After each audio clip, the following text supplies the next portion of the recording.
Hello, welcome back to the Coach's Corner Show, brought to you by Beggar's Pizza. We are at Athletics in Oak Lawn, right? Yes. 111 the Pulaski, right next to the Breakfast Club. Good little breakfast joint here if you're in the area. Tom Mulvey, okay, this place, couple weeks, Yeah, right? we're in our second week, and we moved quickly. Yes, and, you did. I'll tell you what, we're real happy the patients like it. Drop off right at the door.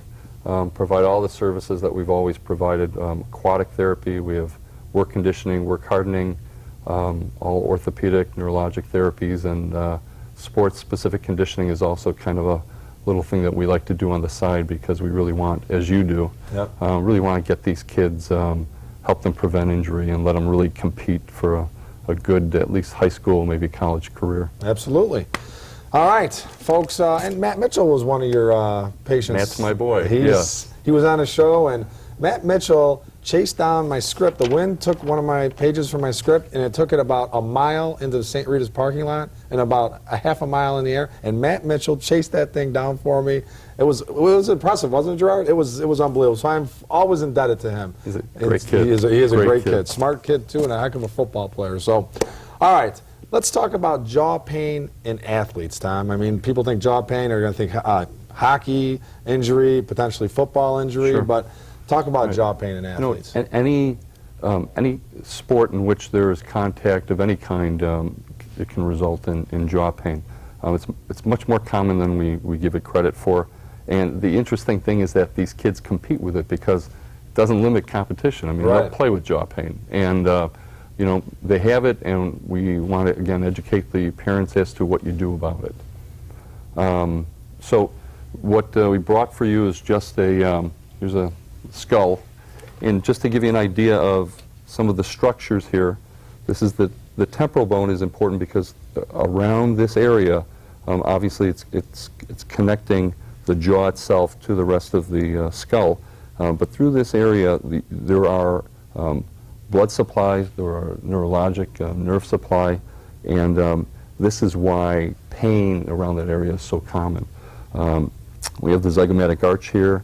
We have the mandible. That's the jaw the bone that most people know about the jaw, as well as the top is the maxilla. So these structures, it's a joint. It's a synovial joint, just like your knee or your shoulder would be.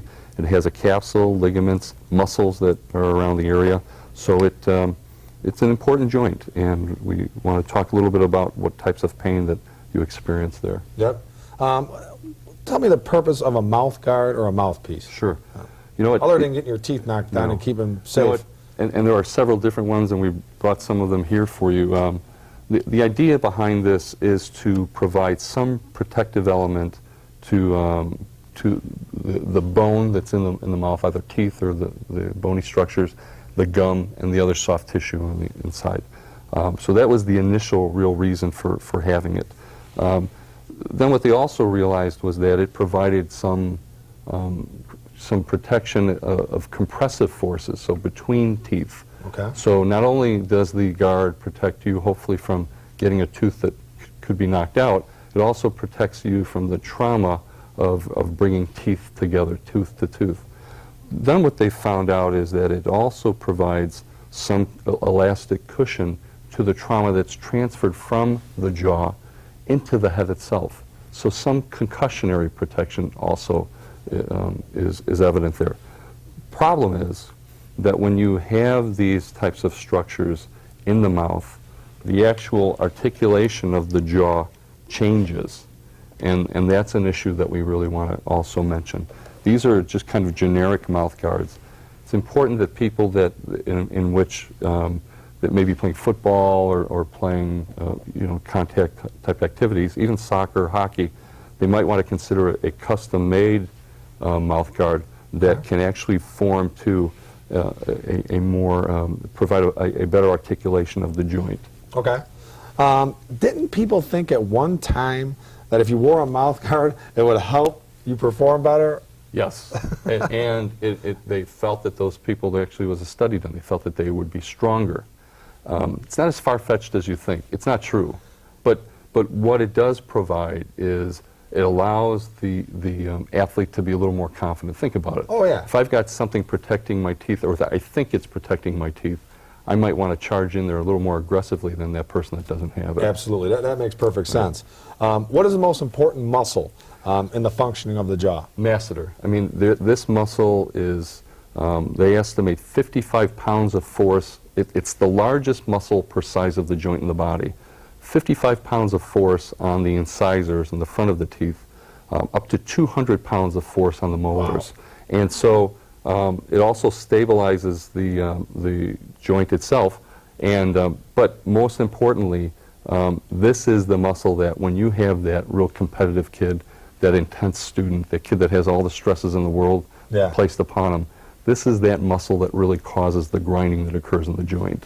All right, so what should mom or dad do? Okay, child comes home, I've got pain in my jaw. Mom, dad, what's the next step?